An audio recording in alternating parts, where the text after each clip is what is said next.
In this episode of the Woody Report, Tom Fox and Karen Woody are back to continue their look at Succession.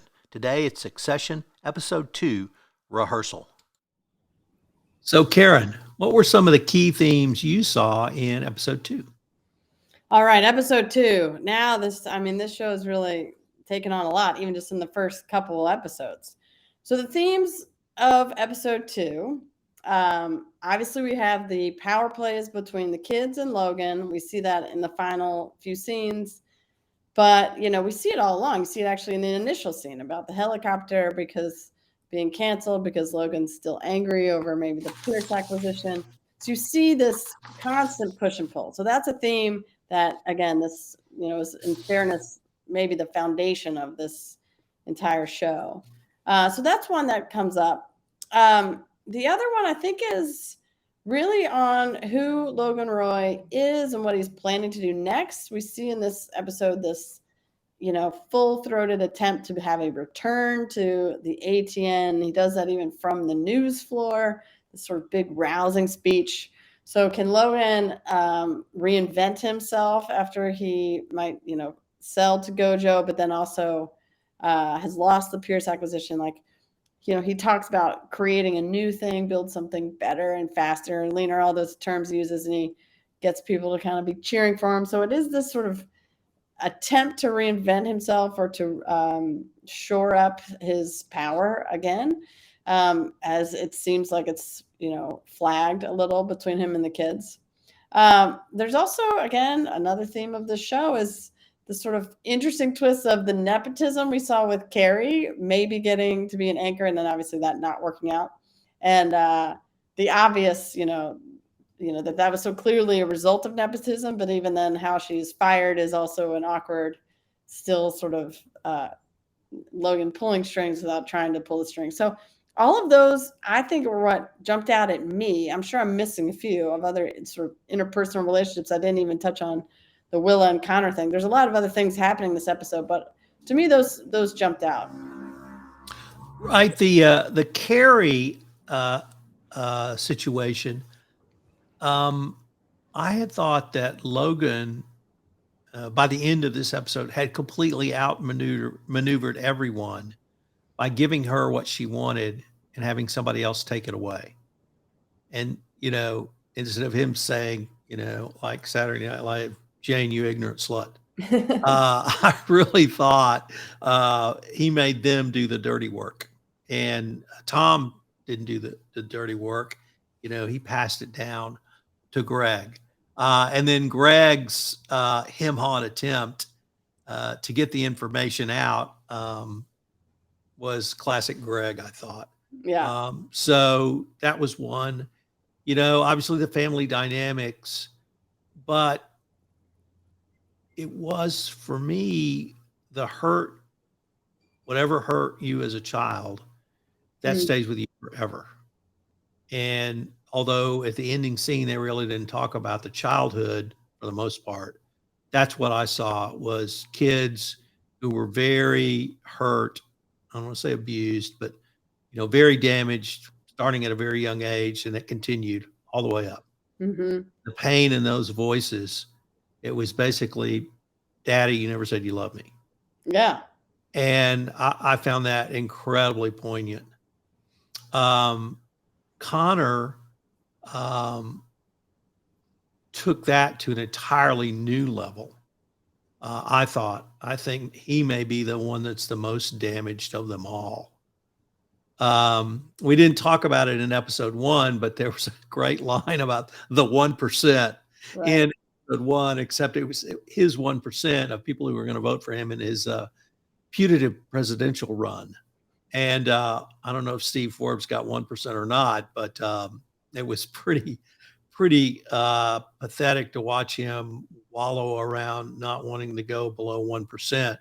And in this episode, he ends the night basically saying, I've lost in love before. In fact, I've given up on love. If you give up on love, you can never be hurt. So I'm good. Yeah. And, I live basically on rocks, in rocks, and under rocks. So don't worry about me. And that really spoke to me as a very damaged individual. I love the pettiness of the helicopter. That was just perfect. And then but also with Connor and the rehearsal dinner. So the helicopter was important because it was going to get the children to Connor's rehearsal dinner on time. That didn't happen. So they're late. And they run up and they see his fiance leaving with his fiance's girlfriends. And apparently they're the only people at the rehearsal dinner. It's at a table at a very nice restaurant, but it's not a private room. We're in the middle. And they've all had a lot to drink. And it's not that Connor's friends weren't there. I'm not sure he has any friends. Right. And, obviously no Logan. Whoever's going to give him the ring to put on her finger, he wasn't there. And I found that just incredibly sad as well. And then he put an app on her phone to track her. He tracks her. And at first I thought it was a control thing. But then I sort of came to believe it was just a lost puppy dog thing. Mm-hmm. Yeah, Connor really was really pretty poignant. But the most poignant line for me, I would say one of my 3 lines was, I want to go do karaoke. I saw it in the movies. Right. I mean, am I wrong that Connor he's the wingman in Ferris Bueller? Is he not the same actor? Yep, that's him. I mean, I thought that, and I'm like, wouldn't it be amazing to have some flash? Because I don't know if they do karaoke in Ferris Bueller, but it wouldn't surprise me if they did. I haven't watched that movie in a long time, but it did feel like that. Like, let's blow it out tonight. But where he wants to blow it out is at some dive bar in a karaoke place, which I thought was funny. And apparently there's upscale karaoke places. You can get your own karaoke room. Sure. I wasn't aware of that, but I guess it makes sense. People will pay for it. So all of that was going on. I was also really intrigued by a character we saw a lot more of in earlier seasons. That was Stewie. And I think her name was Sonia, but one other board member who were trying to instigate not a revolt against the sale, but to try to get the Swede to bump up some money. Yeah. You want to kind of talk us through that? Yeah, I think it's Sandy. I might be wrong. Sandy, that's it. Sandy's here. And, I don't totally know if I know why they are asking to sort of rabble-rouse about the deal, other than simply being activists and wanting more money for Waystar. But this puzzled me even on this episode too, about why the kids maybe are blowing up some of this GoJo acquisition, because they need that money to buy Pearce. And so I was sort of confused of why they were even stirring that pot. But then it starts to become more clear. It seems that initially Shiv is doing this again, from what I said in the first episode, because she's hurt from the business and personal overlap here about Tom has conflicted all the divorce lawyers. Like she thinks her father has orchestrated that. So she wants to really stick it to her father to maybe have him squirm and not be able to get the sale to go through as he intended. So she gets on board with thinking maybe or actually I think she even sort of starts the train. In some ways I'm thinking maybe we should get more money for this.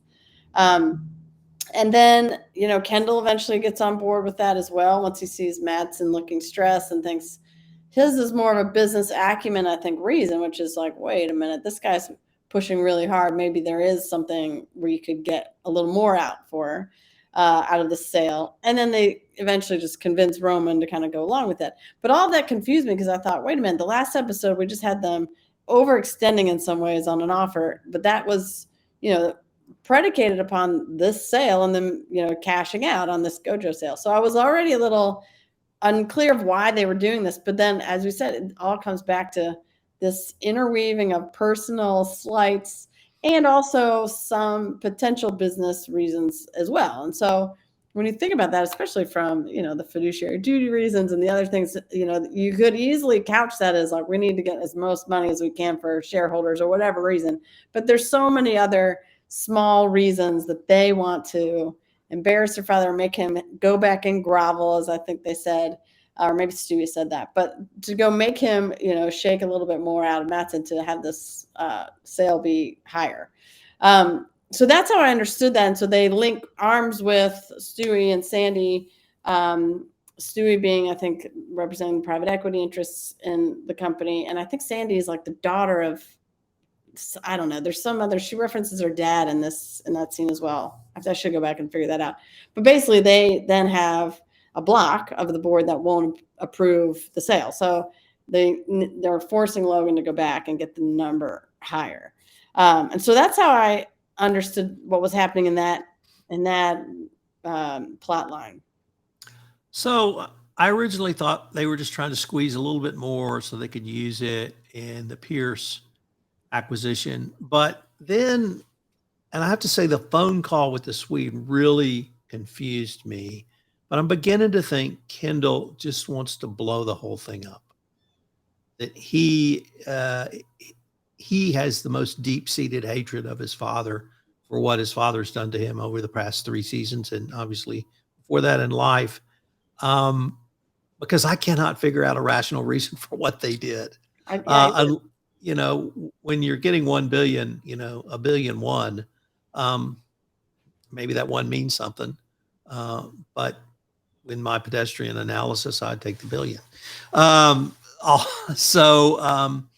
all of those things that you raised around fiduciary duty, one thing we've learned in the first 3 seasons is the rules are not rules. They're not regulations. I'm not sure they're suggestions. And they certainly don't apply to any of these guys. What did you think about the phone call with the Swede? Kendall's phone call? Right. Yeah. It's funny because I was sort of looking at that. I mean, he's in a white tank top, like he's eating chips and drinking Coke. It's sort of not what you'd expect. And he comes in pretty aggressive. In fact, that was actually one of my lines. He said something like, I have to find it. I wrote down, he's like, I've been told that when I'm direct, it can code aggressive, which is, I think, again, it's sort of euphemistic, Silicon Valley type speak where they're saying really brutal things, but they try to, couch it in some, let's just be cool, kind of stuff. But so that it can code aggressive is what I thought was hysterical because he's being very aggressive, obviously. And I didn't fully, I thought there was going to be some side deal that he'd cut Kendall I thought I couldn't figure out where that was going, but I do think it's trying to animate why Kendall also is going to listen to Shiv and then also to Stewie and Sandy to vote against the deal, which again, to me seemed counterintuitive. Like, you guys need this money out to go do your next thing. But I do think what is animating him is, again, this idea that would embarrass his dad, that this would require Logan to go back. And there's a lot of references to this is what Logan would do in his heyday. This is sort of a play out of Logan's playbook itself. And there's almost a nod that Logan makes to that effect, which is, I think he says they've got some juice or something, because he sort of says, maybe this was not bad. They know what, maybe they're doing what they're doing. I would have done this too. Like, there's a little more we can get out of this. And so that call, I think Kendall takes that as this person's being too aggressive, and so he's nervous.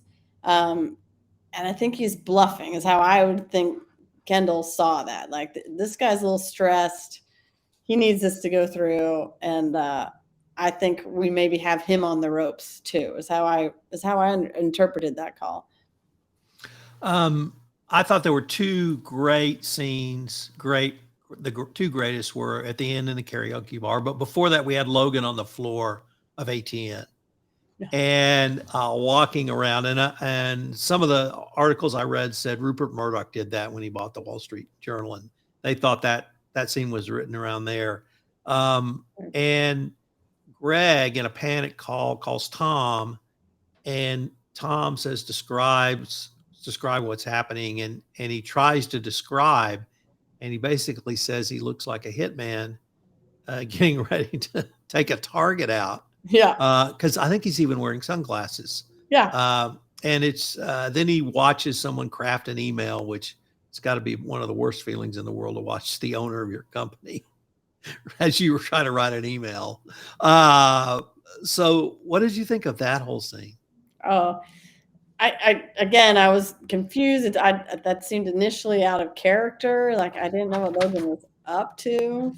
And it's all, I think, the build up to his, like I was referencing before, this big speech about how he's back and he's going to relaunch it, but he's, gonna, I guess sort of point out all the problems before he says that they basically need him to re-steer this ship, get it back on course.